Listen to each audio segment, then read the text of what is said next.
시편 34편입니다.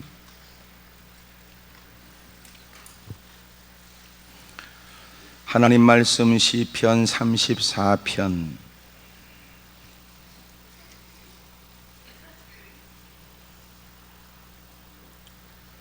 1절부터 교독을 해서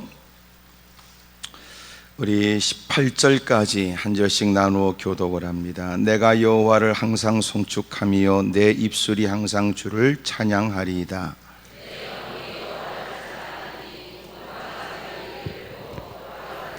나와 함께 여호와를 광대하시다 하며 함께 그의 이름을 높이세.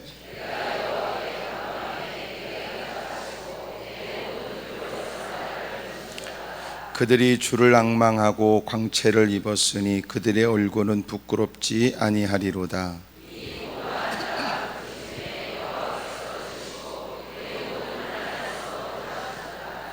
여호와의 천사가 주를 경외하는 자를 둘러 진치고 그들을 건지시는도다.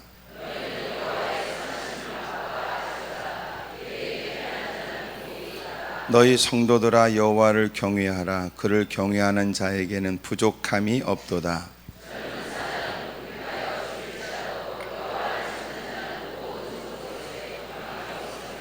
너희 자녀들아 와서 내 말을 들으라. 내가 여호와를 경외하는 법을 너에게 가르치리로다.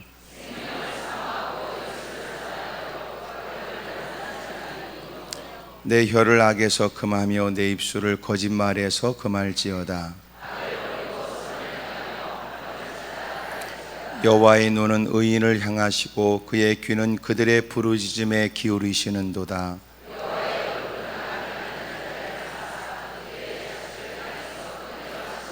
의인이 부르짖음에 여호와께서 들으시고 그들의 모든 환난에서 건지셨도다.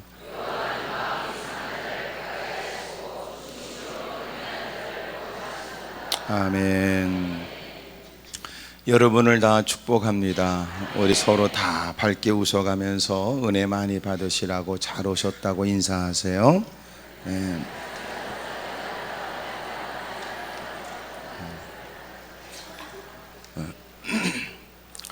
자꾸 인사하면서 옆에 사람의 인상을 잘 기억해둬야 혹시라도 가방이 없어졌을 때 내 옆에 누가 앉았었다 뭐 이렇게라도 얘기가 되기 때문에 여러분 헛된 발걸음 되지 않도록 하나님이 이끄셨으니 또 하나님이 도와주실 줄로 믿습니다. 다윗은 참 파란만장한 인생을 살았어요. 초창기 때는 아버지의 8번째 아들로 특별히 사무엘이 하나님의 명을 받들어 사울이 하나님을 등지게 되자 하나님은 하나님 마음에 드는 사람을 찾았습니다. 다윗이 가장 마음에 들었던 이유가 뭘까? 그것은 하나님이 사울이 왕으로 있을 때 40년 동안 그를 세웠다가 그를 패하신 이유에서부터 알 수 있는 거예요.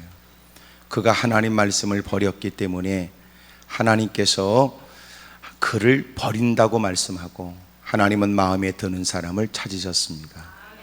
그러니까 하나님의 마음에 드는 사람은 하나님 말씀을 존중히 여기는 사람이에요. 사울이 40년 동안 그 생활은 익숙해졌고 어느 순간 이제는 그런 일이 익숙한 사람이 되어져서 소위 왕짓은 잘하지만 갖고 있는 권력을 가지고 못된 짓도 서슴없이 하고 갖고 있는 권력을 갖고 사람들을 휘둘러가며 자신의 목적을 이루기 위해서는 무슨 짓이라도 하고는 있지만 정작 그를 세우신 하나님을 잊어버리고 말았습니다. 하나님을 외면한다 뭐 그런 건 아니었지만 결과적으로는 하나님 말씀을 거절한 거예요.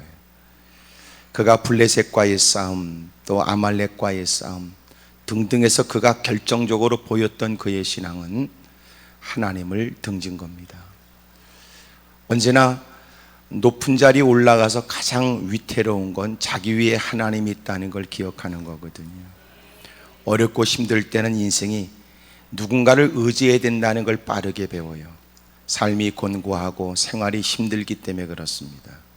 하지만 대부분의 사람들이 남다른 위치에 있게 되거나 자기가 꿈에 그렸던 높은 자리에 올라갈 수 있을 만큼 다 올라갔다고 생각하게 되면 사람들은 엉뚱한 짓을 할 가능성이 커요. 자기 위에 하나님이 있고 하나님의 은혜로 그 자리가 존재하고 오늘도 하나님의 은혜 속에 있다는 사실을 그가 기억해내려고 하지 않습니다. 모든 사람들에게 자신이 최고로 보여지길 원할 뿐이고 모든 사람들에게 자기밖에 없다는 고백을 듣고 싶을 뿐이에요. 그러니까 사람이 모든 사람은 다 오만과 교만할 가능성이 있다는 겁니다. 사실은 지금 힘들고 어려울 때는 겸손한 것 같아도 겸손한 게 아니라 빼겼고 힘없으니까 가만히 있는 거예요. 그리고 마음 가운데는 누군가를 부러워하잖아요. 주둥이로는 남을 씹고 앉았지만 사실은 훗날 그 사람의 형편이 개선되면 지가 지난날 씹었던 사람들보다 더 못된 짓거리를 합니다. 그게 인간이에요. 그래서 인간은 힘들고 어려울 때 가만히 있는 건 겸손한 게 아니고요, 어쩔 수 없이 알아서 기는 거지요. 때가 되면 누구보다 몹쓸 짓을 할 수 있는 가능성이 많습니다. 그런 짓거리는 정치판에도 많고요, 우리의 일상에서도 얼마든지 볼 수 있는 거예요.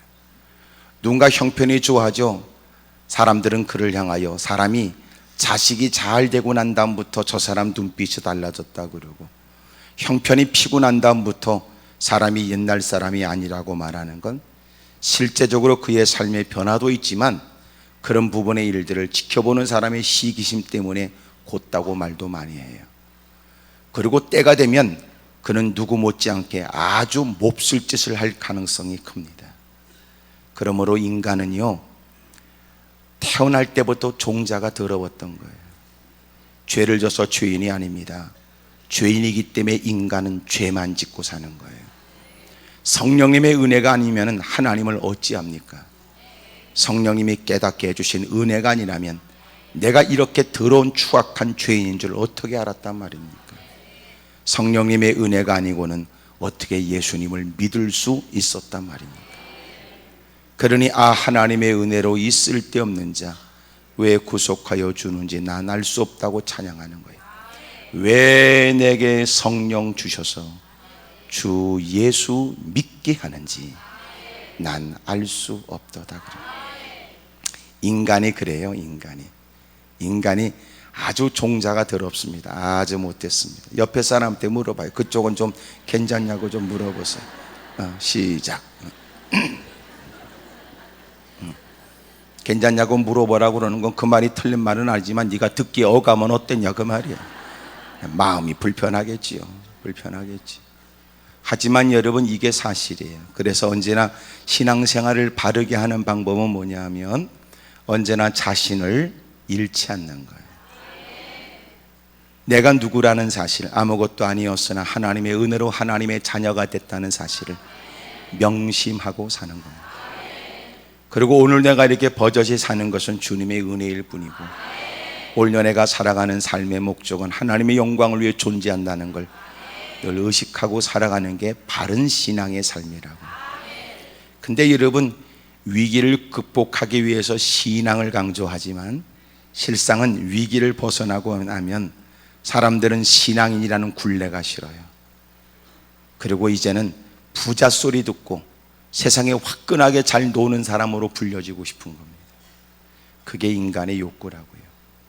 오만 대 싸돌아다니고 갖고 싶은 걸 다 가질 수 있는 여력이 있거나 하고 싶은 짓거리를 마음껏 할 수 있는 형편이 되는 걸 사람들은 부러워하죠.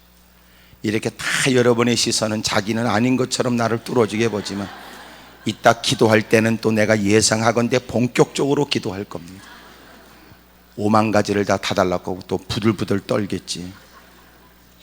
그러니까 그 더러운 쏘가지가 이런 모처럼의 기회에 예수님의 피의 강에 뛰어들어서 다 정결해져야 돼요.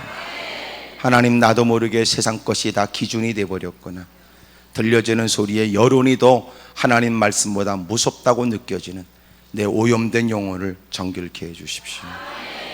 하나님 말씀대로 살아야 될 내 자신을 망각하지 않고 하나님의 뜻대로 살아야 된다는 것에 기꺼이 내 삶을 드릴 수 있는 그런 용기와 담대함, 그리고 그 용기와 담대함은 분명한 이유가 있어야 되니까 그 이유가 내게 있게 해주십시오. 그 이유가 뭐냐? 구원의 감격입니다. 하나님이 나 같은 사람을 건져내 주셨다는 그 구원의 감격이 여러분 어떤 위험과 고난이 다가와도 결코 주님에 대한 고백을 철회할 수가 없고 하나님을 증거하는 일에 사력을 다하고 여러분 자신이 그 막강한 힘에 제압을 당하는 처지라 할지라도 오히려 그를 불쌍히 여기고 마지막 그가 말할 수 있는 기회가 있다면 그에게 복음을 증거하고 여러분 그것이 진정한 그리스도인의 삶이라는 거예요. 어찌 보면 우리는 그리스도인인지 아니면 그저 막연하게 듣게 된 그 주의 이름을 부르면서 환경과 형편을 좀 벗어나겠다는 뜻인지 그저 주님께서는 이렇게 엎어져 열심히 남다른 열심만 보이면 하나님은 그 단면만 보시고 우리에게 온갖 것을 쏟아 부어주시는 분이라고 생각하는지 하나님은 그렇게 만우리 여김을 당하지 않는다고 하신 것은 여러분 주님은 사기당하지 않는다는 거예요. 말발에 하나님은 농락당하지 않고 단편의 모습 때문에 주님은 농락당하지 않으니 하나님이 전에 남다른 열심으로 다가왔어도 여러분 대단한 제물로 하나님 마음을 감동시키는 듯 보여지고 무사람이 이목을 끄는 열심 있는 행동인 것처럼 보여져도 정작 주님은 그 제물을 거부한다는 거예요. 주님이 원하는 건 그게 아니었으니 하나님이 원하는 건 그의 중심이었으니 내가 다급한 환경을 해결하겠다고 내게 다가오긴 했으나 네가 이 자리에 다가오기 전에 네 집구석에서 있었던 일을 주님은 알고 사람과 인간관계의 못된 행실을 주님은 아시며 그의 삶에 있었던 바르지 못한 그의 일들을 주님은 알고 계시는 거죠. 아멘에 적은 거는 그래도 뭔가 느낀 바가 있다고 생각이 되고 여러분 하나님께 엎드려 기도하는 열심 가지고 하나님을 농락할 수 있다고 생각하면 안 돼요. 하나님은 만우리 여김을 받지 않아 심은 대로 너희가 거두게 될 것이고 결국 그릇된 행실에 관해서는 여러분 인생의 마음을 찢고 눈물을 쏟고 회개하지 않는 한 그 문제는 해결되지 않아요. 그러므로 우리가 먼저 예배 드리기 전에 먼저 해야 될 일, 제가 어제도 그런 말씀을 드렸는데 우리가 예수님을 믿게 되면서 나타나지는 크나큰 변화는 우선순위의 변화다. 우선순위. 교회를 출입하며 우리가 하나님을 섬기는데 하나님 말씀을 모르는 건 아니나 내가 하나님을 안 믿겠다는 건 아니지만 워낙 지금 내 형편이 다급함으로 하나님의 일들은 나중에 하고 우선 일이 끝나면 주의를 하겠다는 건 신앙인이 아니라고요. 그건 종교생활이라고 그러지. 종교생활은 뭐예요? 여가 선용을 하는 거예요. 하지만 신앙생활은 뭐냐? 신앙의식을 가지고 그의 삶에 하나님을 섬기는 의식들이 곳곳에서 드러나는 거죠. 배어있는 거란 말이에요. 그러니까 그 일을 왜 하냐고 물어보면 하나님의 영광이고 그 일을 왜 하냐고 그러면 주님의 영광이라고 말하니 바울이 고백하고 있는 것처럼 무엇을 먹든지 마시든지 무엇을 하든지 하나님의 영광을 위해 한다고 고백하는 거죠. 누군가에게 어떻게 보여질까의 마음을 빼앗기는 건 신앙이 아닙니다. 여러분 내가 이렇게 해서 뭘 얻을까 계산하는 건 신앙이 아니라고요. 어쨌든 그것을 신앙이라고 당신이 주장하고 싶으면 여러분 그것은 성경이 가르쳐주는 신앙은 아닙니다. 그건 미신에 불과한 거죠. 사랑하는 여러분 성산에 올라와 바르지 못한 오염된 영혼을 정결케 하고 여러분 마음 가운데 삐뚤어진 마음이 다시 하나님 말씀의 기준을 잡게 되길 바라고 또 내가 갖고 온 다급한 문제까지도 무엇이 옳고 그른지에 관해 하나님의 지도와 하나님의 인도가 있게 되기를 축복합니다. 사람들이 뭐라고 말하느냐가 우리의 기준이 아니었어요. 때가 되면 내가 확 죽을 때 그 인간이 따라 죽는 것도 아니며 따라 죽는다고 해서 여러분 갈 길이 같은 길도 아니며 천국과 지옥도 있으니 말입니다. 그러니 많은 사람들이 몇 마디 얘기에 쏘가 그것이 다 있냐? 하나님 말씀을 망각하는 건 가장 어리석은 일. 지혜롭고 현명한 믿음의 사람들은 다수의 사람과 좋은 인간관계를 맺지만 그들의 좋은 얘기는 기쁨으로 받지만 인격적으로 그들의 얘기에 고마워하지만 결정은 하나님 앞에서 하고 하나님이 하시는 말씀을 따라 모든 일을 결정하고 사는 것을 신앙인이라 그런다. 다윗은 파란만장한 인생이 됐습니다. 마침내 골리앗과의 싸움에 큰 승리를 얻게 되었고 이길 수 없는 싸움이었지만 그는 나섰으며 단 이유가 있다면 하나님의 이름이 모욕당하는 일에 어찌 평상시에 하나님의 은혜를 받았다는 인간들은 도대체 어디 있느냐? 그게 마음의 분노가 일어난 거예요. 평상시는 믿음이 대빵 큰 것처럼 얘기하고, 평상시는 장로, 권사, 집사, 권사라고 여러분 거들먹거리고 못된 짓거리는 앞장서 하더니 정작 믿음의 일에 나서야 될 때는 그렇게 거들먹거리며 간증 좀 있었고 떠버렸던 인간들은 어디 갔냐 말이에요. 전쟁터에 나갈 자격도 되지 않는 조그만 어린 소년 다윗이, 그 집안에 8명의 가족이 있었고 다윗은 마지막 막내였고 이미 전쟁터에 나간 사람은 3명의 형이었다고요.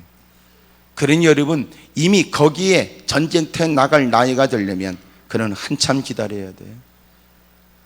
그런데 3명의 형이 전쟁터에 나간 것 때문에 아버지가 근황을 궁금해하여 자식한테 유무품을 주고 가서 어떻게 지내는지 알아보고 오라고 얘기했는데, 면회하러 갔다가 그가 여러분 골리앗과 싸우러 나가게 된 겁니다. 사울이 볼 때는 그것이 궁여지책이었는지 아무래도 이 전쟁은 하나님이 되게 하셔야 된다는 건 믿었고, 그만한 믿음이 있는 사람은 이미도 나이는 퍼먹고 여러분 겉으로 볼 때는 뭔가 출중한 외모와 용모는 있어도 실제적으로는 그 결정적 문제 앞에 골리앗과 싸우겠다는 인간은 하나도 안 보일 때, 자, 누군가 나가서 싸우겠느냐? 그러니까 여러분처럼 아무런 대답도 안 하고 가만히 있는 겁니다. 급기야 뚫어지게 쳐다보니까 혹시나 눈이 마주치면 네가 나가라 그럴까 봐 전부 다 고개를 떨구고, 그리고 땅만 쳐다보고 앉았고 바닥에다가 그림만 그리고 앉았고, 신방 가서 목사님이 막 찬송을 부르다가 그러고는 설교하기 전에 누구 기도시킬까 그러고 이렇게 둘러보다가, 그리고 권사님한테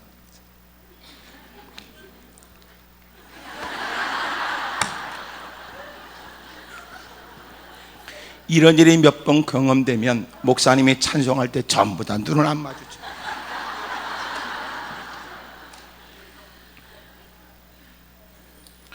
그럴 때 다윗이 나간 거예요. 다윗이 내가 싸우겠다고. 누가 봐도 여러분 형제들이 볼 때는 아버지가 심부름 보냈는데 괜히 조그만 놈의 새끼가 막내가 괜히 헛소리 한다고 싶으니까 구중하여 돌려보내려고 했고, 그런 와중에 왕 앞에 나간 그가, 왕이요, 그놈 때문에 걱정하지 마십시오. 지난날 하나님이 나를 도와주셨고 공과 사자의 발톱에서 나를 건져내 주셨은즉 저 할례 받지 못한 저놈도 그 짐승의 하나처럼 하나님께서 넉넉히 이기도록 하나님이 나를 건져내 주실 것입니다. 여러분, 믿음이라는 건 외모를 갖고 알 수가 없고 신앙 연조 가지고 알 수 없어요. 신앙생활 몇십 년 해도 거지 같은 인간 많고 짧은 신앙생활에 목숨 걸고 주를 위해 사는 사람도 있으니, 어찌 보면 요새 교회 상태를 보면 중직들에게 중요한 일을 맡기면 안 되고요, 이제 팔팔 뛰는 사람한테 일을 맡겨야 목숨 걸고 한다. 아멘을 안 하는 거 보니까 중직과 재직만 모인 모양이구만. 그런 거 싫다는 거지. 그러면 결론적으로는 뭐예요? 하나님의 영광은 관계없다는 거야. 그러니까 이런 더러운 생각들이 우리를 망치고 교회를 비참하게 만드는 거예요. 그래서 사울은 사실은 못된 짓거리 많이 했지만 전쟁터에서 보여지는 그의 모습은 대단한 리더십이었어요. 여러 왕도 있고 군대 장관도 있고 대단한 전쟁의 경험이 있는 사람도 많지만, 어린아이가 면회하러 왔는데 아무리 따져봐도 이 전쟁은 하나님이 이기고 지게 하는 바, 하나님을 향한 남다른 믿음을 가지고 있는 사람이 나가야 된다는 것쯤은 그가 알았던 것 같습니다. 아무리 봐도 믿음이 출중한 사람 없고 평상시 폼은 개폼은 잡고 있었지만 일에는 여러분 다리가 후들거려 그러고 나가겠다고 생각도 못하는 사람이 즐비할 때, 어린 소년이 여러분 나가겠다는 그 모습, 그리고 왕 앞에서 또렷하고 분명한 외치는 그의 신앙 고백을 듣고 이만한 믿음을 가진 사람이 있겠느냐. 내가 소년 다윗 면회 온 사람을, 어린 소년을 등 떠밀고 내보내는 건 자칫하면 후세에 아주 못된 사람이라고 여러분 기록에 남을 만한 부끄러운 일이었어요. 하지만 그에게 확신이 있었던 모양입니다.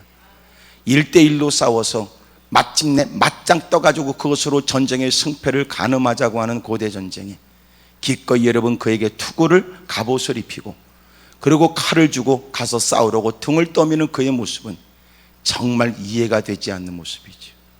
하지만 마침내 하나님께서는 다윗과 함께 있고 골리앗은 쓰러지고 전쟁은 큰 승리를 거두게 되었습니다. 사울이 내린 결정이 얼마나 현명했는지 말이에요. 과연 우리에게도 그런 용기는 있을까요? 평상시 우리가 많이 쓰는 말이 하나님의 영광인데 그 하나님의 영광을 위해 여러분 믿음이 출중한 사람이 앞장서야 되고 믿음으로 그 일을 추진해야 되지만 남다른 신앙 연조는 있고 남다른 직분은 있어도 그만한 일을 감당할 만한 믿음을 잃어버린 지 오래됐고 은혜도 상실한 지 오래됐고 나이만 퍼먹고 직분만 있고 말만 많아지고 똥꼬집만 있고 그런 처지에도 그 일을 할 만한 힘과 자격이 있냔 말이에요. 그러면 평상 자기가 하나님의 영광이라고 말한 것처럼 그 일의 적임자에게 자신이 할 수 있는 권한을 그에게 위임하고 여러분 기꺼이 그가 앞장설 때는 여러분 그의 보조를 맞춰가며 하나님의 일들이 이루어지도록 도와줘야 되는데 그런 일이 쉬울까요? 쉬운 일 아닙니다. 그러니까 결과적으로 따져보면 하나님의 영광이고 나발이고 없고 자기밖에 없는 거죠. 그리고 우리는 그런 얘기를 해요. 고문, 제주는 누가 부리고 말이지. 이런 왕서방 얘기도 한단 말이에요. 근데 솔직히 여러분, 정말 우리가 하나님의 영광을 위한 일이라면 누가 하면 어때요? 누가 앞장서면 어떻고? 근데 그게 우리가 견뎌내기 벅찬 일이라고. 오늘 그런 용기가 있길 바랍니다. 정말 주님의 영광을 위해서 살기를 원한다면 그게 맞다고요. 누구든지 주님을 따르려면 반드시 해야 될 일의 첫 번째 조건이 뭐냐면 자기를 부인하는 거예요. 내가 없어야 되는데 우리는요 예수 믿을수록 내가 더 도드라져요. 그리고 여러분 자존심이라고 얘기를 안 해요. 그리고 끊임없이 엉뚱한 핑계만 대지. 그리고 결론적인 내용은 자기밖에 없어요. 왜 여러분 신앙생활하면서 마음의 상처를 많이 입습니까? 자존심 때문이에요. 왜 사람들이 신앙생활에 교회를 떠나네 마네 그래요? 전부 다 자기와 관련된 겁니다. 예수님을 그토록 믿었으면 자기는 없어야 됨에도 불구하고 예수님이 이유가 되어야 됨에도 불구하고 여러분 자기만 존재해요. 아주 분위기가 안 좋은 걸 보니까 뭔가 깊이 느끼고 있다고 생각을 해요.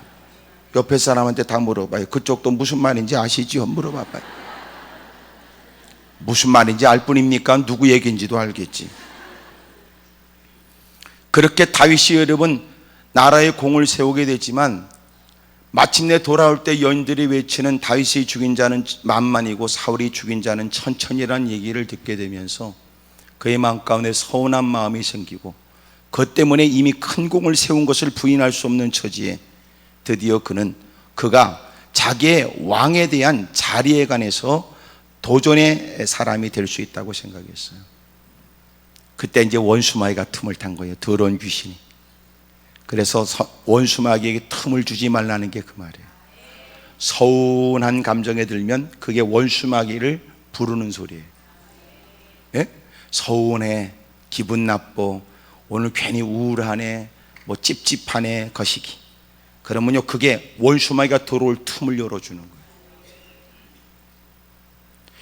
여러분 원수마귀가 딱 들어오면 그 틈을 더 벌립니다. 섭섭한 마음이 이제는 시간이 한참 지나면 왼수 같은 생각이 들어요. 여러분 왜 그렇게 저 사람과 저 사람의 관계가 저렇게 나빠졌는지 시작은 아무것도 아니었다는 거예요. 근데 그게 점점점 거리를 멀게 해요.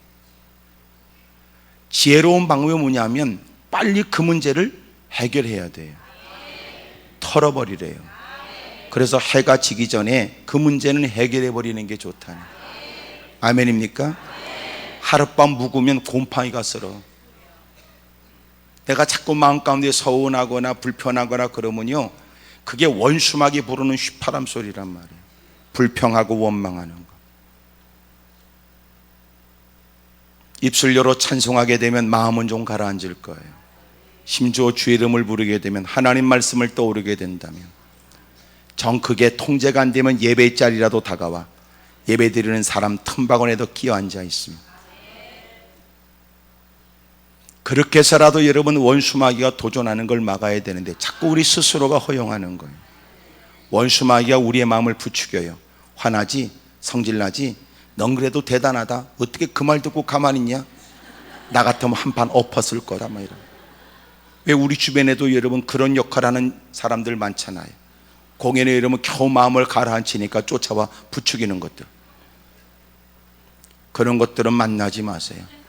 그런 것들은 만나봐야 재수가 없습니다. 신앙생활에 도움이 안 되네. 그래, 모처럼 마음 먹고 새벽 기도해야지 그러고 집으로 돌아갈 때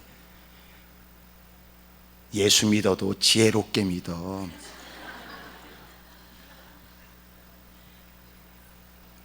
참 사람이 얼마나 못됐는지 말이에요. 죄질 때는 기도도 안 해보고 죄를 지면서도 마땅히 당연히 해야 될 복된 하나님 말씀대로 순종하는 건 3일 금식해 봐야 된다네. 그거요, 믿음 있는 거 아니야? 거지 같은 거지. 죄질 때는 3일 금식하고 죄진 적은 없어. 죄질 때는요 바로바로 저질러 버려. 그리고 굳이 하나님 말씀대로 살려고 할 때는 3일 금식해야 된다는 건 그건 신앙이 아니에요.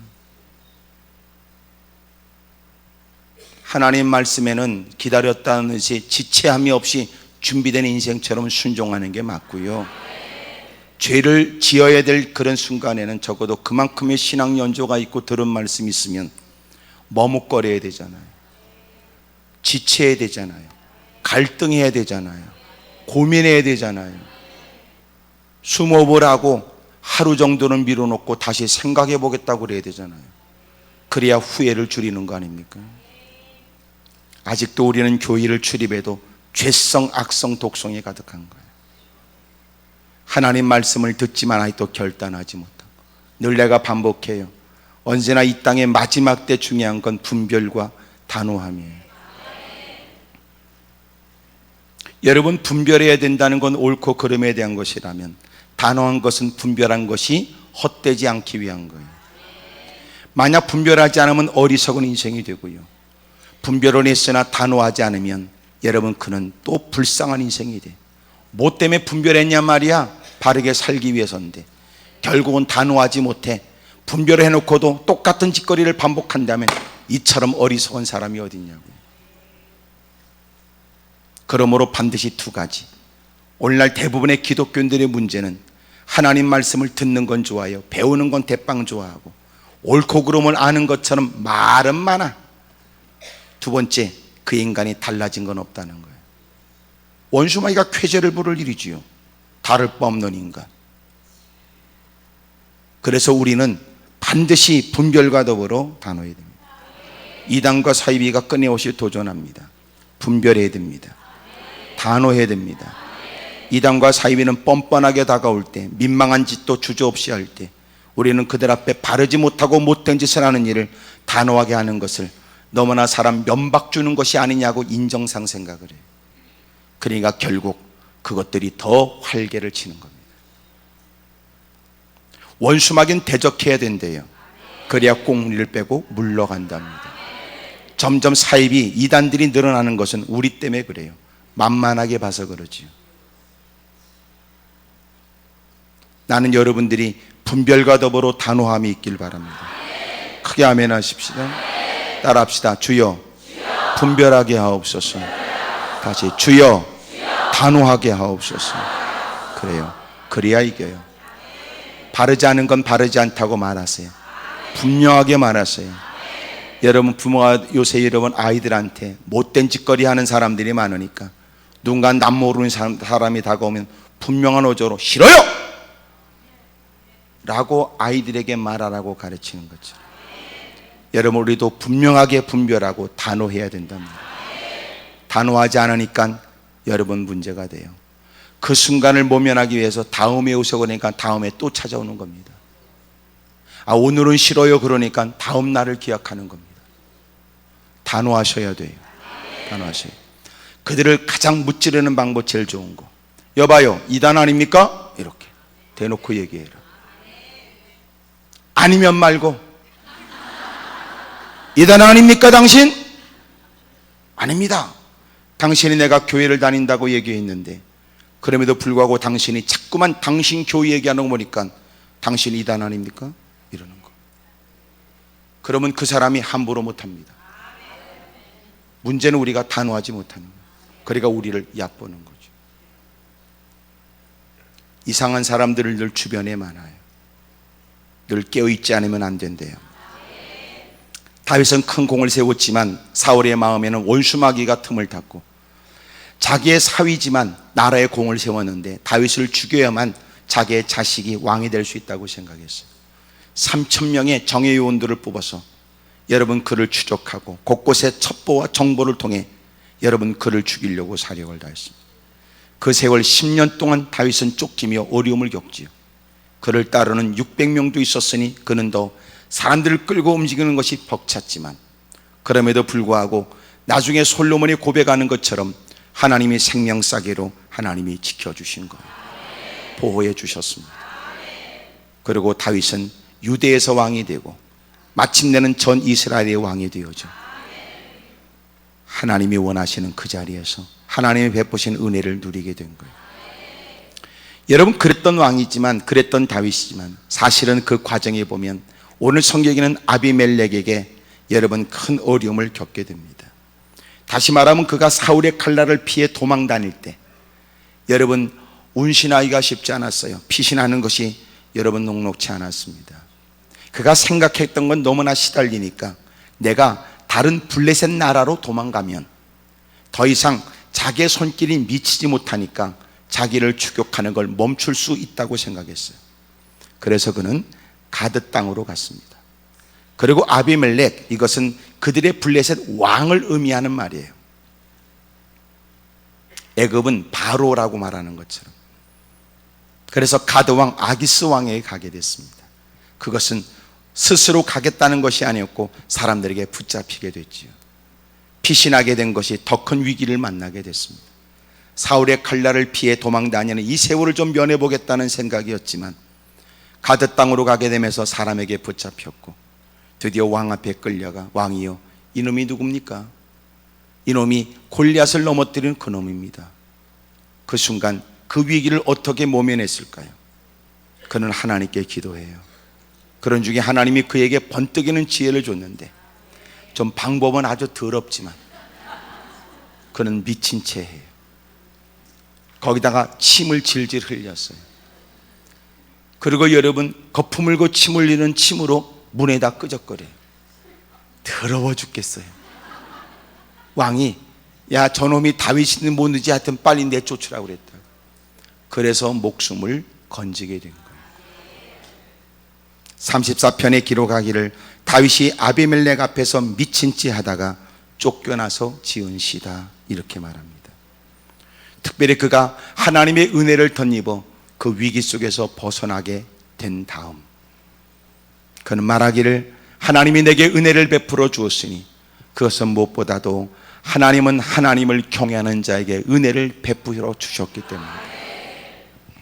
오늘 성경에 보니까 하나님을 경외하면 어떤 은혜를 베풀어 주시는지 7절에 보니까 여호와의 천사가 주를 경외하는 자를 둘러 진치고 그들을 건지시는도다. 하나님을 경외하면 하나님이 그를 지켜줍니다. 여러분 기억하십니까? 여러분, 도단성에 엘리사가 있게 되었고 아람 나라 사람들이 끊임없이 도전할 때 엎드려 늘 기도하며 하나님의 메시지를 접했던 엘리사가 나라가 큰 위기를 만나게 됐다고 느낄 때마다 이스라엘 왕에게 아람 나라 사람이 우리를 어떻게 몰래 도전하려고 하는 계획을 알려주어 그 모든 일을 방비한 게 한두 번이 아니었습니다. 아람 나라 사람들이 생각하기를 우리들 가운데 몰래 수뇌들이 모여 어떻게 이스라엘을 공략할까 생각하고 계획을 세웠던 일들이 번번이 무너진 것은 분명히 우리 가운데 첩자가 있을 거라고 생각을 했습니다. 근데 첩자가 있었던 게 아니라 누군가 조심스럽게 말하기를 우리 가운데 첩자의 문제가 아니라 이스라엘 땅에는 하나님의 종 엘리사가 있으니 하나님께서는 왕의 침실에 그 은밀한 곳에서도 주님은 하나님은 모르는 것이 없으신 바 당신의 종에게 그 모든 것들을 알게 하셨습니다. 그러므로 번번이 세웠던 그들의 계획이 허물어지게 됐다는 사실을 알게 됐던 아람 나라 왕은 이스라엘과 싸우기 전에 엘리사부터 결박해야 되겠다고 생각이 됐어요. 추적하여 그가 도단성에 있다는 얘기를 듣게 됩니다. 많은 군사들이 그 성을 에워쌌습니다. 아침에 일어난 그의 종이 보니까 깜짝 놀라지요. 모든 사람들이 그 성을 에워싸 아람 나라 사람들을 손에서 벗어날 방법이 없게 됐던 겁니다. 한숨을 토할 때 여러분, 그 모습을 지켜봤던 엘리사가 말하기를 두려워하지 말라요. 저들보다 우리를 돌보시는 하나님의 천군 천사가 더 많다는 겁니다. 그러나 불행하게도 그는 보이지 않아요. 도대체 엘리사가 하는 얘기가 무슨 얘기인지 모르는 겁니다. 하나님께 간절히 기도해요. 하나님, 이 아이의 눈을 열어주십시오. 하나님의 은혜를 베풀어 주니까 놀랍게도 이 아이의 눈이 열린 겁니다. 그들이 보는 거예요. 그걸 보면 보는 게 다가 아니라고. 예? 보는 게 다냐? 보는 게 다냐? 봐야 될 것을 보고 있느냐? 엘리사는 여러분, 봐야 될 것을 봄으로 걱정하지 말라고 그랬고, 그의 상황은 여러분 보여지는 것만 봤으므로 여러분 희망이 없다고 그랬다고. 보여지는 게 다가 아니고요, 봐야 될 게 있다는 거예요. 하나님께 겸허히, 하나님, 제가 지금 보고 있는 현실이 다가 아니지요.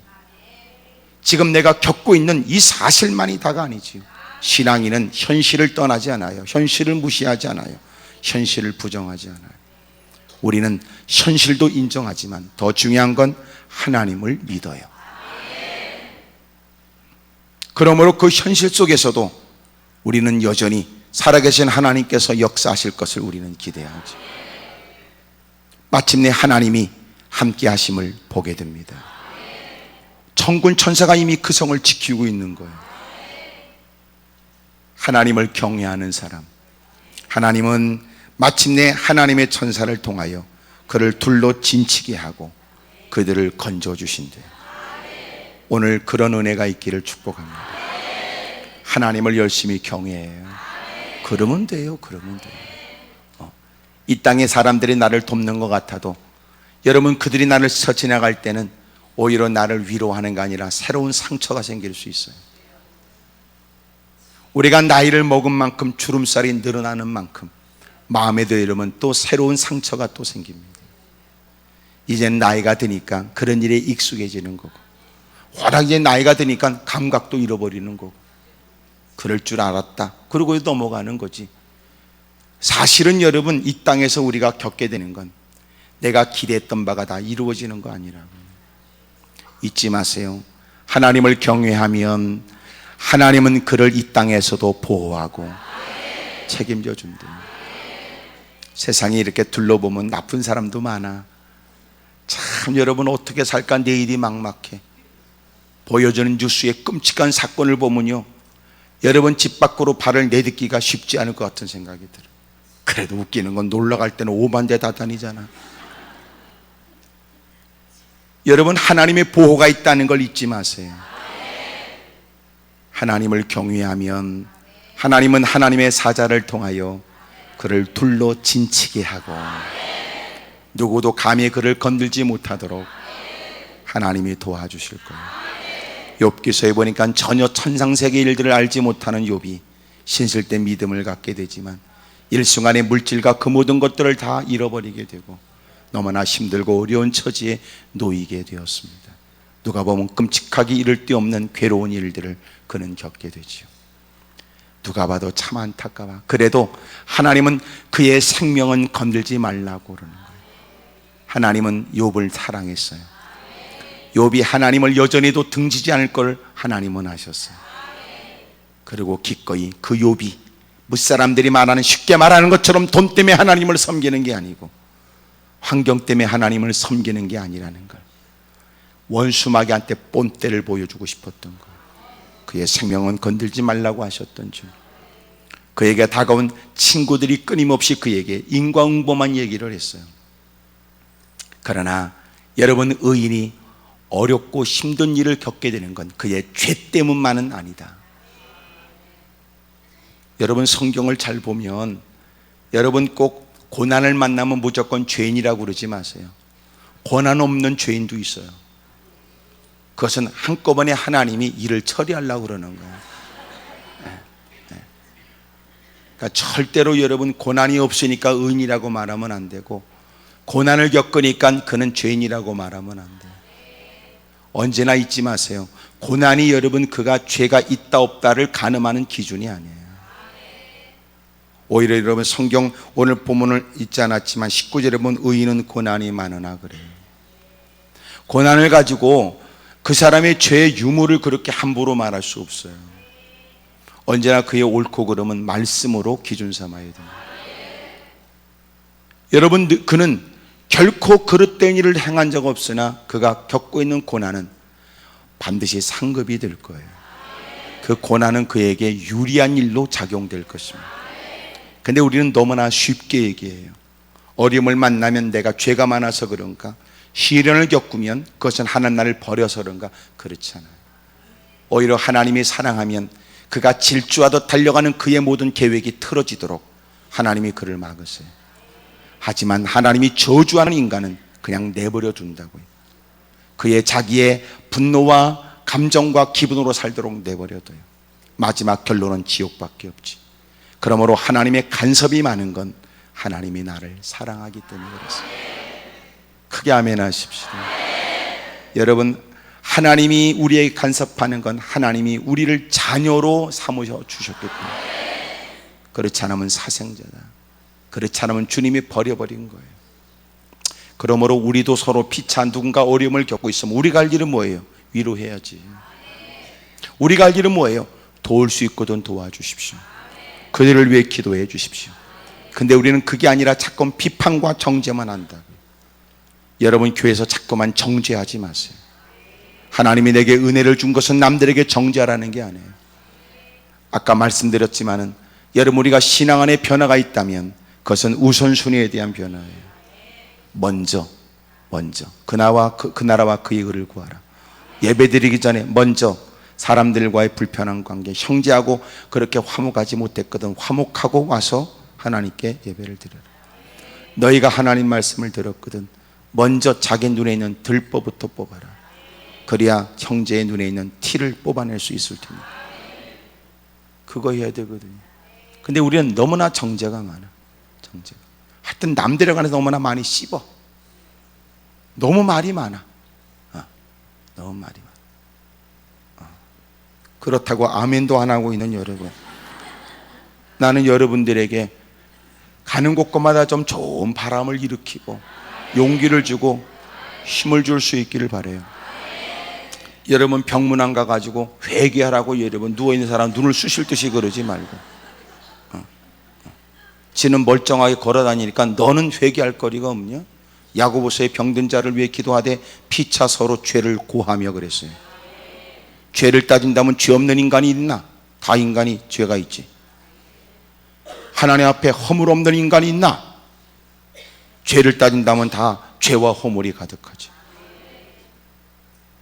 그러므로 힘들고 어려운 처진 사람은 긍휼히 여기고 도와주세요. 베풀어 주십시오. 이미 넘어져 있는 사람에게 더 이상 여러분 넘어뜨릴 필요 없어. 그들에게 필요한 건 일어나라고 내미는 손길이 필요하지. 여러분, 교회는 사랑이 있길 바랍니다. 그리고 이해하고 포용하세요. 하나님이 우리를 사랑한 것처럼 우리도 우리의 이웃들을 사랑하는 게 마땅한 일이고 그게 주님의 제자다운 모습이래요. 아멘입니까? 그리고 여러분, 그 사랑 얘기하려면 할 일도 많지만 여러분, 사랑도 여러분 우리가 괜히 폼 잡을 것도 없어. 하나님께 받은 사랑 많은데 무슨 놈은 우리가 하찮은 걸 보인다고 해서 폼 잡을 일이 뭐가 있어. 마땅한 일로 여겨야지. 근데 우리가 사랑하지 못하는 건 우리는 대부분 사랑이란 개념을 결과적으로 돌아오는 부메랑 대가를 우리는 기대해요. 저 사람이 날 뭘 했으니까 나도 뭘 해야 되고, 내가 이만큼 사랑하면 저 사람은 내가 사랑하는 것을 이해하고 나중에 저놈이 일에 관해서 뭔가를 할까, 이 생각. 그래서 우리는 사랑한다는 말은 우리는 거부하지 않지만 사랑하겠습니다. 그 대신 단서가 붙어. 사랑할 사람한테 사랑하지만 저 인간은 사랑할 대상조차도 들어오지 못한다고 제외한다. 여러분도 다 여기 그래. 지금 갑자기 사랑 그러면요, 누군가는 그래 사랑해야지 그 마음은 되는데, 사랑하라 그러면 그놈은 아니다. 그놈은 목사님이 잘 몰라서 그러지 그놈은 보통 놈이 아닙니다. 사랑은 대가를 바라보고 하는 게 아니고요, 내가 해야 될 본연의 일이기 때문에 하는 거예요. 그러니까 그 결과를 보고 결과를 기대하며 사랑하는 게 아니고요, 사랑하는 거예요. 그냥 소위 말해 사랑을 했는데 오히려 그 사랑하는 것 때문에 우리가 상처 입을 수도 있어요. 예? 누군가 내가 사랑 이렇게 했는데 상대방이 오히려 자기에게 값싼 동정을 한다고 생각하거나 도전할 수도 있다. 그럴 때 기꺼이 그것 때문에 우리가 상처 입는 거 아니야. 우리는 마땅히 사랑해야 될 일들을 사랑하고, 저 사람이 여러분 그 사랑을 받았냐면 그것도 고마워. 그게 우리가 사랑해야 되는데 이제 이게 어려운 거예요. 우리가 이만큼 쉽지 않은 일을 결단하여 사랑하면 저 사람들 그 사랑에 대한 보답을 해야 된다고 우리는 생각하거든. 근데 이제 그게 상응한 뭐가 없으면 이젠 사랑이란 단어를 뽑아내버리고 싶어. 그리고 이제 그 인간하고 언제나 사람들과 맞서야 되겠다는 생각을 품거든. 하나님의 사랑을 입은 사람은 언제나 사랑을 받은 자처럼 살아야 됩니다. 아멘입니까? 옆에 사람 물어봐요. 그쪽도 요새 뭔 일 있었지요? 그래봐요. 시작. 하여튼 그 인간이 누구든지 간에 사랑하세요. 내가 이렇게 쉽게 얘기하는 걸 용서하세요. 나도 여러분의 처제가 된다면 과연 이게 쉬운 일이 아니라는 걸 저도 인정할 거예요. 하지만 그럼에도 불구하고 저나 여러분이나 우리 모두가 사랑은 해야 됩니다. 그래서 방법이 뭐냐? 하나님의 사랑에 충만한 거예요. 충만한 거예요. 하나님의 사랑에 충만하여 그들을 여러분 긍휼의 눈빛으로 바라보고 불쌍히 여기며 따뜻한 손길을 내미는 겁니다. 매몰차게 손길을 뿌리친다 할지라도 여전히 그를 불쌍히 여기는 거지. 그것이 우리가 해야 될 사랑이야. 하나님을 경외하면 하나님께서 그에게 하나님의 천사를 보내어 그를 지켜줍니다. 험악한 세상이지만 한숨 쉬거나 두려워하지 마세요. 당신이 홀로라도 하나님은 함께 해주고, 등교하거나 여러분 또 하교하는 자식들, 때로는 여러분 출퇴근하는 여러분 남편과 아내에 관해 너무나 두려워하지 말아요. 하나님을 경외하면 하나님은 그와 함께하니까. 두 번째로 9절에 보니까 너희 성도들아 여호와를 경외하라. 그를 경외하는 자에게는 부족함이 없도다. 얼만큼 부족함이 없냐? 10절 젊은 사자는 궁핍하여 줄일지라도 여호와를 찾는 자는 모든 좋은 곳에 부족함이 없으리로다. 와, 젊은 사자가 여러분 마음만 먹으면 날쌘 동작에 쫓아가서 여러분 그 짐승의 그 숨통을 끊고 자기의 배를 채울 것이다. 근데 젊은 사자가 줄일 때가 있다 할지라도 하나님을 경외하는 자에게는 모든 좋은 곳에 부족함이 없게 한다. 이런 하나님의 은혜가 있기를 바라요. 하나님은 하나님의 사람들을 부족함이 없게 한다. 주님이 그러잖아요. 너는 일용할 양식을 내게 구해. 넌 필요한 것도 내게 구하라. 네가 구하면 내가 어느 곳에서 구하든 내가 들을 것이고 주님이 시행해 준답니다. 뭐가 부족해요? 돈이 없어도 그는 가난하지 않고, 돕는 사람이 없어도 그는 외롭지 않아요. 벌떼같이 일어난 대적들 앞에서 그는 나약해 보이지만 그러나 하나님은 그와 함께합니다. 하나님을 경외하는 사람, 하나님은 눈길은 그에게 두니까. 하나님 나와 함께 해주세요 라고 말하지 말고 하나님을 경외하는 사람으로 살면 하나님이 그를 추적하거든요. 그를 책임져 줍니다. 하나님의 눈길을 뗄 수 없는 사람, 요셉이 그랬던 것처럼 억울하게 여러분 팔려가는, 형제들에게 외면당하여 돈 몇 푼에 은 20에 팔려가는 여러분 종살이를 해야 되는 애굽 땅에서의 보디발이 집에서의 고된 생활 속에서도 희한한 것은 여러분 하나님의 눈은 그에게 있어요. 그리고 하나님이 구체적으로 그를 도와줘요. 그가 맡은 바일 열심히 땀을 흘리고 애쓰는 일에 성과가 있게 만들고, 억울한 누명을 쓰고 깊은 감옥에 갇히게 되지만 하나님은 그를 도와 그곳에서 새로운 재도약의 여러분 시작이 있도록 하나님이 기적 같은 일을 연출하잖아요. 하나님의 눈길을 끄세요. 사람들의 마음에 들고자 하여 하나님을 등지기보다 하나님 마음에 들고자 힘쓰면 그것 때문에 여러분 좀 더 소원해진 사랑과의 관계도 훗날 하나님이 풀어주세요. 믿음으로 산다는 건 어리석지 않다는 걸 보여주는 겁니다. 한마디로 말하면 다윗은 지금 아비멜렉 앞에 크나큰 위기를 만났다. 그는 이제는 사울의 칼날을 피하겠다는 생각에 오히려 가드 땅으로 갔는데 더 큰 위기를 만나게 된 겁니다. 비참한 처지에 놓이게 됐는데, 엎친 데 덮친 격인데, 뭐 피하다가 뭐 만난 꼴인데, 하나님께 엎드려 기도하고 하나님을 바라보는 그의 간절한 마음에 하나님이 응답하여 그 위기를 벗어나게 한 겁니다. 그리고 그는 고백합니다. 봐라, 하나님은 하나님을 경외하는 사람에게 이렇게 은혜를 베풀어 준다. 1절, 2절, 3절에는 그가 감격 속에 얘기하는 거예요. 내가 여호와를 항상 송축하며 내 입술로 항상 주를 찬양하리이다. 내 영혼이 여호와를 자랑하리니 권관자들이 이를 듣고 기뻐하리로다. 나와 함께 여호와를 광대하시다 하며 함께 그의 이름을 높이세요. 위기를 모면해 하나님의 은총을 입은 그가 이제는 여러분 권고한 사람들이 희망을 갖고 귀를 기울일 수 있을 만큼 목소리 높여 여러분 하나님을 찬양해야 될 이유를 은혜를 맛본 사람으로 얘기를 하는 겁니다.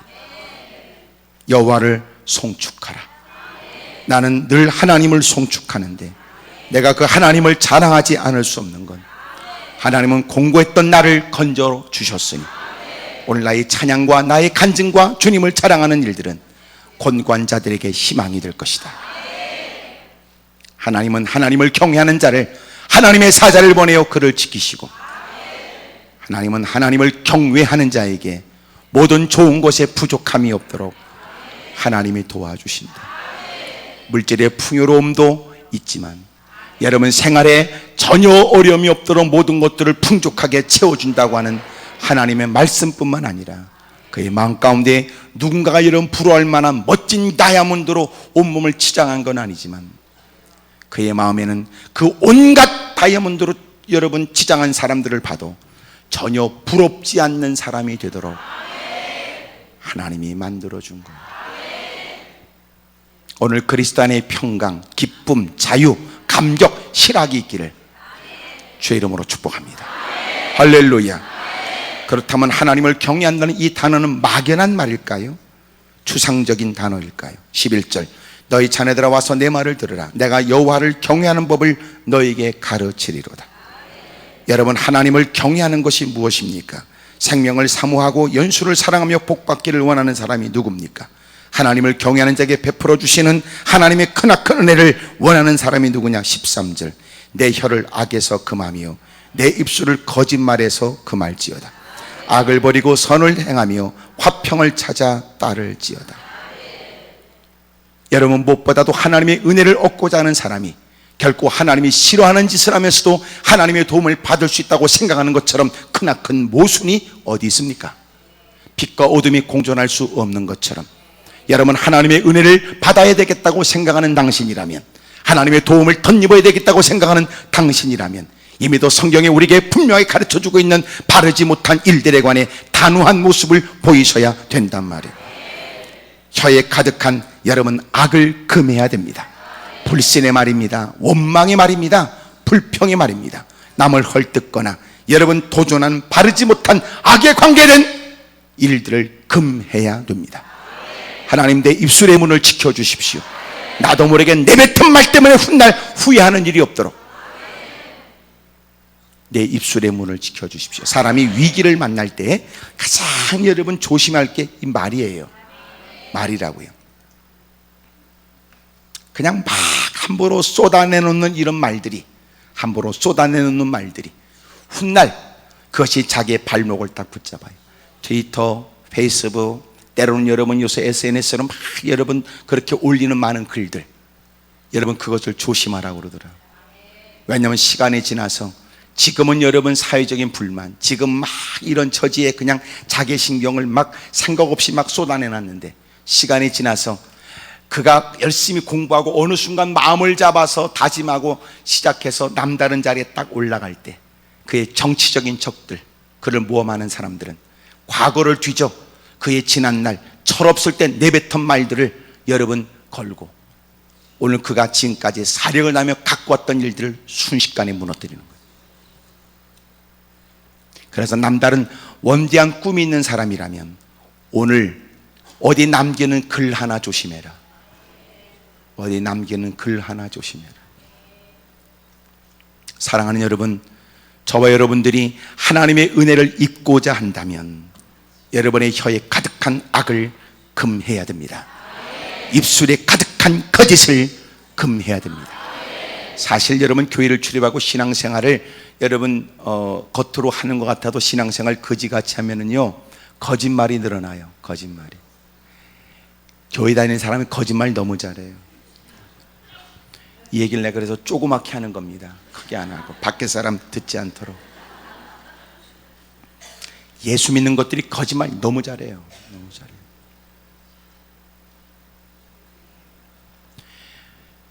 기도해 주세요. 기도해 주세요. 기도할게. 순거짓말입니다.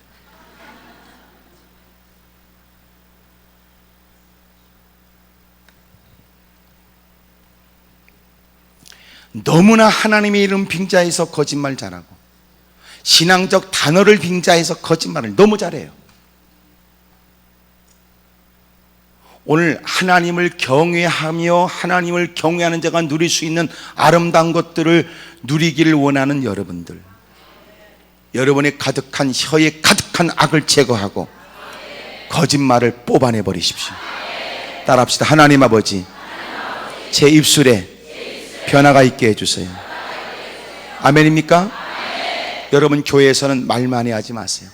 삶의 현장에서도 말 많이 하지 마세요.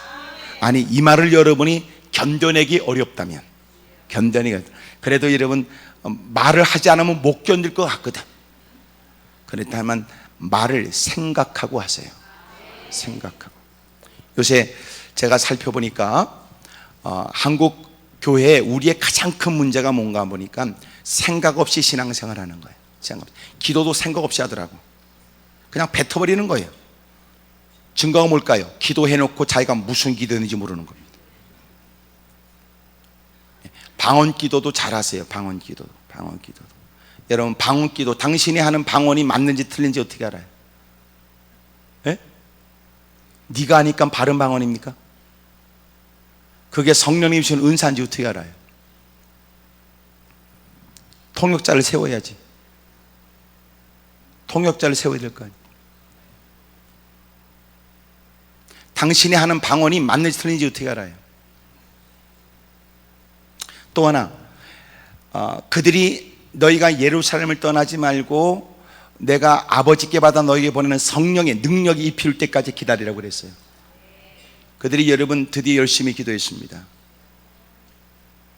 그들에게 성령이 임했어요. 방언이 터졌는데, 방언이 우리가 말하는 그 방언이 아니에요. 무슨 방언인데요? 그 방언은 일반적으로 말하는 표준어의 또 다른 방언이란 뜻이에요. 그러니까 다른 지역에서 온 다른 지방의 언어를 성령의 강권하심에 의해 그들이 또렷하게 알아들을 수 있는, 배운 적 없는, 그러나 희한하게도 다른 지방에서 온 사람들이 또렷하게 알 수 있는 하나님의 큰 일에 대한, 복음에 대한 메시지를 정한 거예요. 그게 방언이었어요. 내가 누구보다 우월하다는 개념이 아니었고, 여러분 복음을 전하는 거였습니다. 그게 방언이에요.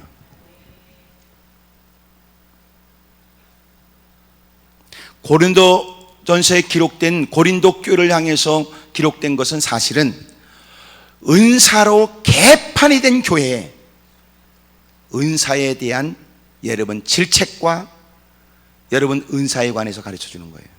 다시 말하면 은사를 장려하기 위한 것이 아니었고, 은사 때문에 일어난 고린도 교회의 복잡한 일에 관해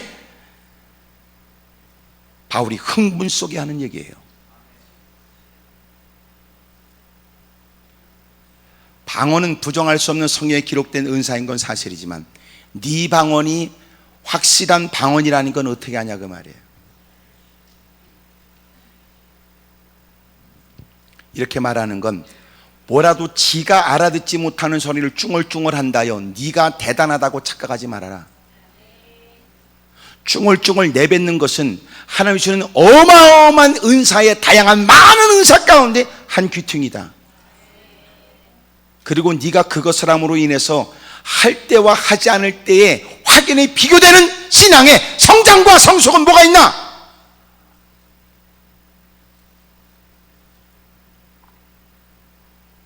네가 하는 방언이 맞는지 틀린지 어떻게 하나? 지금까지 얘들을 보면 통역을 할 줄 안다고 하는 인간들을 각자 다른 곳에서 같은 방언을 듣게 했는데 해석이 다르다니 놀랍지 않습니까? 그러면 세 사람이 다 틀린 거 아니야?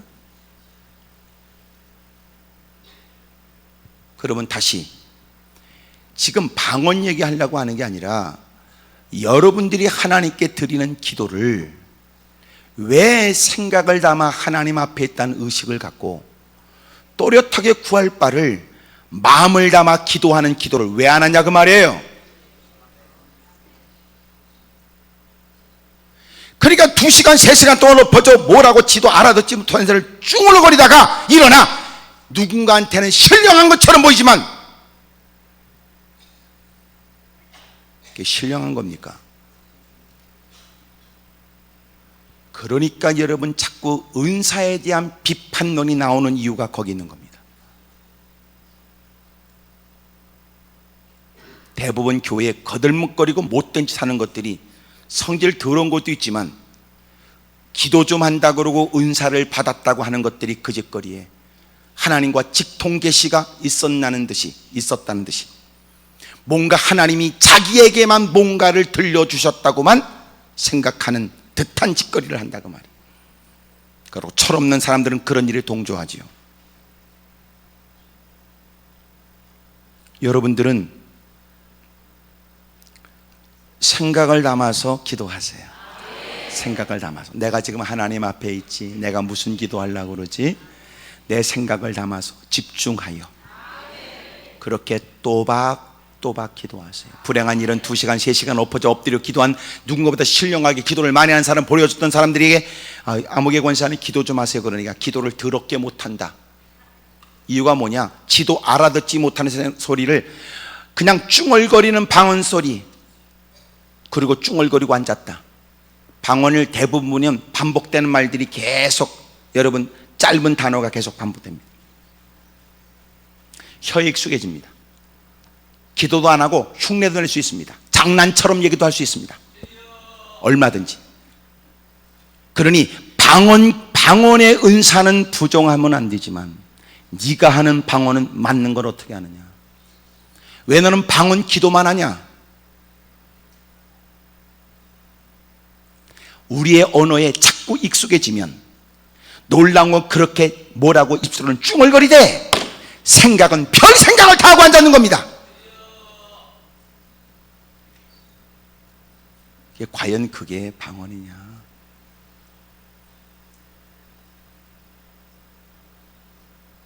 그래서 여러분, 내가 알아듣지 못하는 소리를 했다고 해서 무조건 방언이라고 말하지 말아라. 방언의 은사는 성경에 있으니까 방언의 은사를 말하지만 네가 아는 방언의 은사가 진짜 방언의 은사인가는 확실히 살펴라.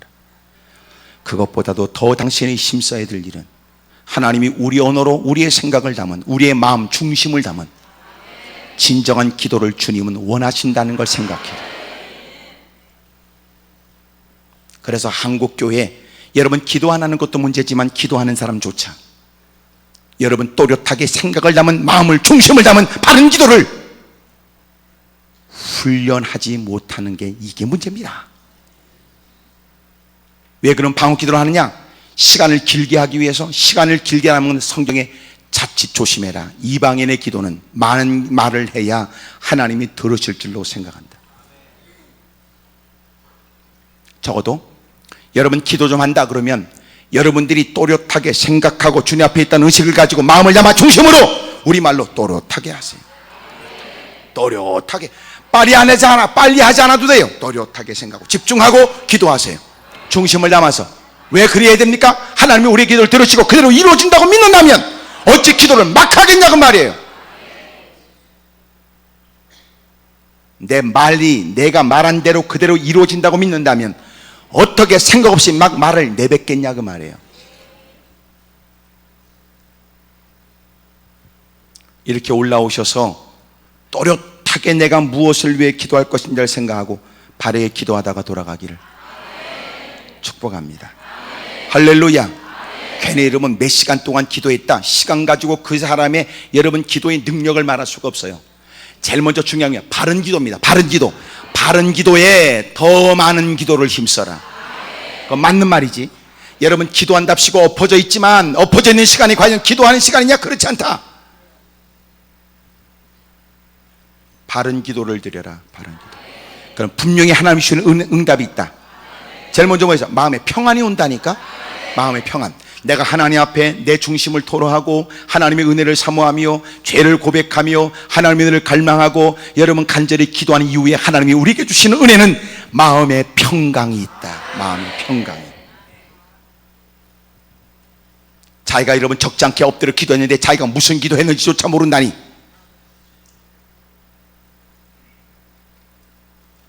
오늘 이렇게 올라와서 바른 기도를 배우고 모처럼 바르게 생각을 담은 기도를 드릴 수 있기를 축복합니다. 하나님, 내 입술에 가득한 내 거짓말이 제거되게 해주십시오. 내 입술에 가득한 악이 제거되게 해주십시오. 불신의 말들 험담하면서 여러분 거짓말을 즐겼던 내 혀를 하나님이 붙들어 주십시오. 그래서 여러분 어둠의 세력이요 간단해요. 교회를 와해시키는 방법, 우리의 삶의 신앙을 무너뜨리는 방법은 우리의 혀를 어둠의 세력이 딱 잡는 거예요. 기도는 못하게 하고 불평과 원망만 가득하도록. 여러분도 아시죠? 한때 그래도 기도 좀 열심히 했던 한때는 불평과 원망이 많지 않았지만 어느 순간 기도가 줄어들면서 인생들은 한숨, 탄식, 원망, 불평이 늘어나는 거예요. 어둠의 세력이 혀를 붙잡는다고. 간단해. 원수마이가 아까 얘기했던 아람 나라가 여러분 자신들의 뜻을 이루기 위해서 기도하는 엘리사부터 결박해야 된다고 생각했던 것처럼 오늘도 어둠의 세력은 교회 안에 기도하는 사람들 혀를 꽉 붙잡습니다. 기도 못하도록. 오늘 성령님의 은혜로 어둠의 세력은 떠나가고 마음껏 힘써 주의 이름을 부를 수 있기를 주의 이름으로 축복합니다. 할렐루야. 여러분 주여 이거요 아무나 못해. 그거 아무나 못한다니까. 옛날에 산에 가서 야호했는데 지금은 하면 안 된대요. 그 짐승들이 놀랜대요. 그래서 하는 게 아니래요. 하는 게 아니래요. 여러분 우리가 주여 이거요 아무나 못해. 참나. 축구 응원할 때는 대한민국 그래도요 주여 이건 아무나 못한다니까. 그의 심각한 처지뿐만 아니라 하나님이 확실하게 믿어지지 않으면 할 수가 없는 얘기라니까. 왜 확인되지 않고 불확실한 일에 여러분 보여지지 않는 그 주님을 향해서 주여 소리가 가능하겠습니까?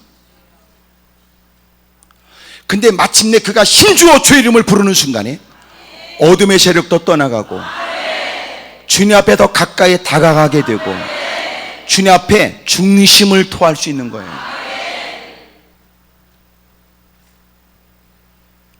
또 전철 안에서 하지 말고 하라고 그럴 땐 안 하고 엉뚱한 데서 가서 하다가 욕먹는 거는요 네 책임입니다.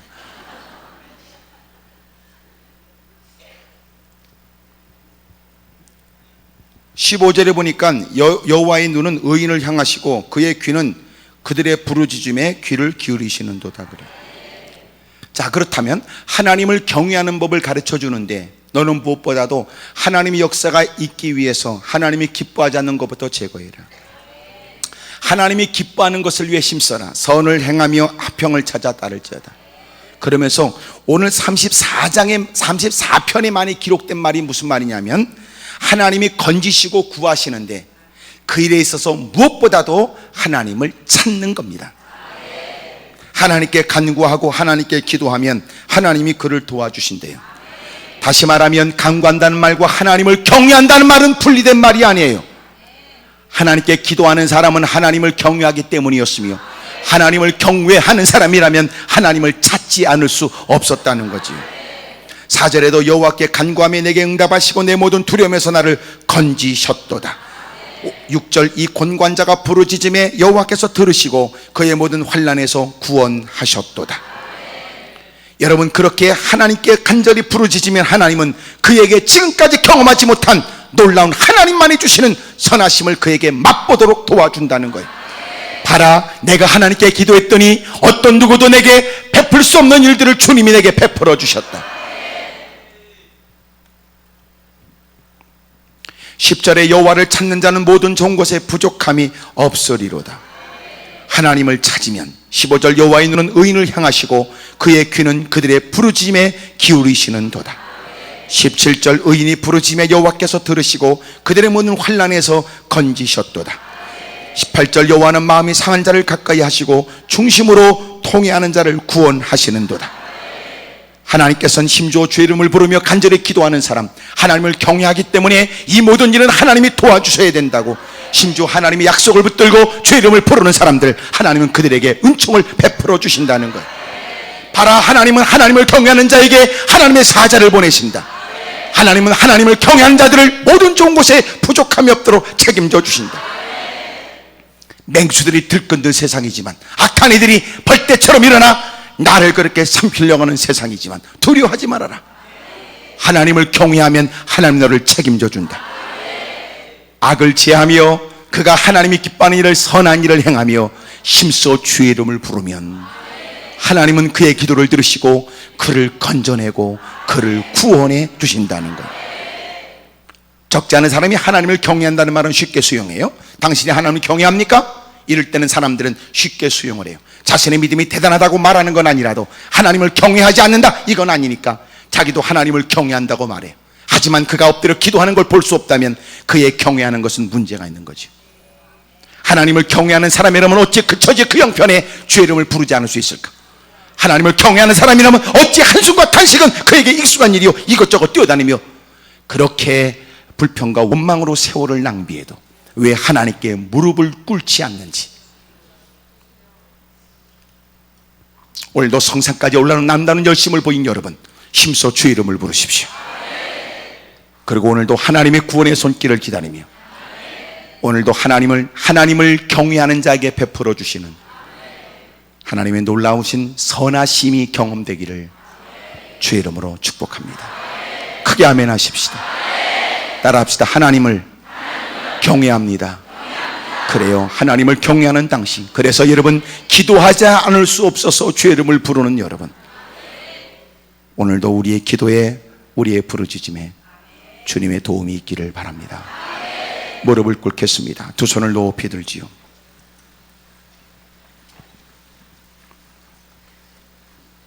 하나님, 제가 여기에 있습니다. 때로는 여러분 누군가는 기도가 익숙하지 않을 수 있겠지만 여러분, 그래도 때로는 배워야 될 것도 있습니다. 하나님, 마른 땅의 비를 기다림처럼 내가 하늘을 향하여 두 손을 들었습니다. 내가 하나님의 도움이 절박하거든요. 여기는 젊은이들 앞길이 열려지기를, 우리 학생들에게 하나님이 주는 지혜가 있기를, 꿈을 품고 몸부림치다가 어렵고 힘든 낭패를 경험한 당신에게 하나님의 도움의 손길이 있기를, 생존 경쟁 사회에 너무나 그렇게 상처와 고통이 많은 당신, 그런 중에도 주의 이름을 부르는 여러분에게 은혜가 있기를 바랍니다.